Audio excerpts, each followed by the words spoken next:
Information ఇచ్చాడు. నాకు నేను ఇన్ఫర్మేషన్తో పెద్ద ఎక్కువ ఏమంటారు దాన్ని ఏమంటారు అబ్బుర పడిపోను. ఎందుకంటే ఇన్ఫర్మేషన్ ఈ రోజుల్లో మనకి చాలా హ్యాండీగా అయిపోయింది. ఇన్ఫర్మేషన్ చెప్పడం అనేది ఒకప్పుడు చాలా గొప్ప విషయం. ఎందుకంటే ఇన్ఫర్మేషన్ అందుబాటులో ఉండేది కదా. ఎప్పుడైతే ఈ అంతర్జాలం వచ్చేసిన తర్వాత, లేదంటే మీకు రకరకాల మాధ్యమాలు వచ్చేసిన తర్వాత, ఈ ఎనీథింగ్ ఈజ్ జస్ట్ వన్ ఏమంటారు వన్ క్లిక్ అవే. సో మీరు ఒకసారి క్లిక్ చేస్తే మీకు ఇన్ఫర్మేషన్ వచ్చేస్తుంది. మరి ఇన్ఫర్మేషన్ కంటే ఇంకేం ఎక్కువ చెప్పాడంటే ఇందులో అనుభూతి చెప్పాడు. అంటే ఆ సినిమా తీసినప్పుడు వాళ్ళు పడిన కష్టాలు, ఒకే సెట్లో 2 సినిమాలు తీద్దాం, దానికి సెట్లు ఎలా మార్చి ఉంటారు. అలాగే మూకీల టైం నుంచి టాకీల టైంలో కష్టపడిన నటీమణులు వాళ్ళు. నాకు singing in the rain cinema గుర్తొచ్చింది వెంటనే. అంటే మూకీల టైంలో ఒక పెద్ద హీరోయిన్ గొంతు బాగోకపోవడం మూలంగా టాకీల టైంలో బాగోకపోవటం.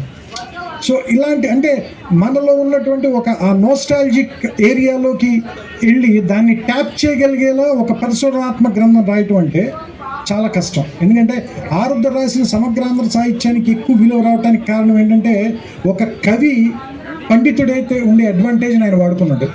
అలాగే ఒక రచయిత ఒక పిహెచ్డి గ్రంథం రాస్తే ఎలాంటి అడ్వాంటేజ్ ఉంటుందో అది ఫస్ట్ రీల్లో ఉందని నాకు అనిపించింది. సో అంటే నాకు తెలిసి నా అనాలిసిస్ చెప్పమంటే నేనైతే ఈ పుస్తకం గురించి అది చెప్తాను. ఎందుకంటే జయదేవ స్వతహాగా ఒక కాలమిస్ట్ మాత్రం కాదు, అంతకు మించిన వాడు.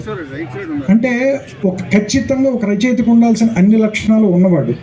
కానీ అలాంటి వాడు ఎందుకు ఒక సమగ్రమైన సంపూర్ణమైన రచన ఇన్నేళ్ల పాటు చేయలేదు అనేటువంటిది నాకు క్వశ్చన్ ఉంది లోపల.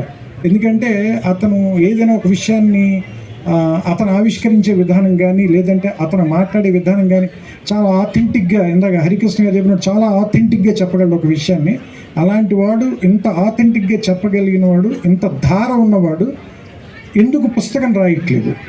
ఎందుకు ఒక కథ అంటే అతను ఫస్ట్ రీల్ అని చెప్పి ఒక పరిశోధనాత్మక గ్రంథం రాయాల, తెలుగు టాకీ తాలూకు కథ చెప్పాడు మనకి. సో యాక్చువల్లీ ఇది ఒక నవల్ లాంటి పుస్తకం. సో మీరు చదవటం మొదలు పెడితే, మీరు పొద్దున కూడా చదవటం మొదలు పెడితే దాదాపుగా ఒక 2-3 గంటల్లో మీతోటి ఒక 300 పేజీల పైన చదివించేస్తుంది. అందుకనే ఇది ఒక 500 పేజీల పుస్తకం అని మీకు ఎవరికి అనిపించదు.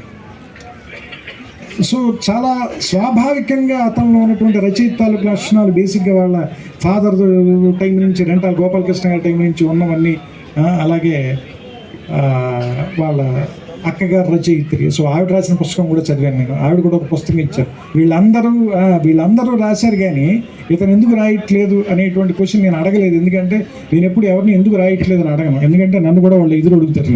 నువ్వు మరి 2 ఏళ్ళకి 3 ఏళ్ళకి సినిమా రాస్తున్నావు అడుగుతారేమోనని నేను ఎవరిని ఏం అడగను. సో అందుకని ఒక రచయితకు ఉండే బద్ధకం ఇంకొక రచయితని గుర్తుపట్టగలదు. కాబట్టి నాకు అతనుకున్న బద్ధకం నాకు తెలుసు.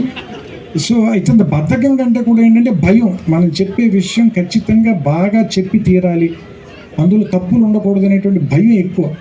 తరచి చూసుకునే చేదస్తం మేబీ అది పరిశోధన చేసే ప్రతి వాళ్ళకి ఉంటుంది అనుకుంటాను. రచయితకు కొంత అజ్ఞానం అవసరం జయదేవ. అందుకని కొంత అజ్ఞానంతో ఎక్కువ పుస్తకాలు రాయాలని మనస్ఫూర్తిగా కోరుకుంటున్నాను. ఎందుకంటే అజ్ఞానంతో ఉన్న వాళ్ళే ధైర్యంగా ఏదైనా చెప్పగలరు. ఇప్పుడు చూడు, నేను ఎంత ధైర్యంగా మాట్లాడుతున్నా. పుస్తకం 200 పేజీలు చదివి 600 పేజీలు చదివిన వాళ్ళ మాట్లాడుతున్నాను చూసారా. ఎక్కడ పుస్తకం లోతుల్లోకి వెళ్లకుండా, అది తెలివితేటలు అట్లా ఉండాలి. సో అందుకని జయదేవ్ గురించి ఇంకా చెప్పాలంటే, నాకు సినిమాలంటే అంత పిచ్చున్న వాడిని నేను చూడాల. అంత పిచ్చున్న ఒక కాలమిస్ట్ని కానీ రివ్యూ చేసేవాడిని కూడా చూడాల. నేను ఇంకా ఎప్పుడైనా బద్దకించి పొద్దున్నే లేవలేక, లేదంటే ఒంట్లో బాగోక సినిమాకి వెళ్ళడం మానేస్తానేమో, కానీ అతను నాకు ఎట్టి పరిస్థితుల్లోనూ ప్రతి శుక్రవారం 2-3 మధ్యలో ఫోన్ కాల్ వస్తుంది. అతను ఏమంటారు దాన్ని, వేణుగోపాల్ది. ఎందుకంటే వీళ్ళిద్దరు ఆ థియేటర్లో ఉండి ఖచ్చితంగా సినిమా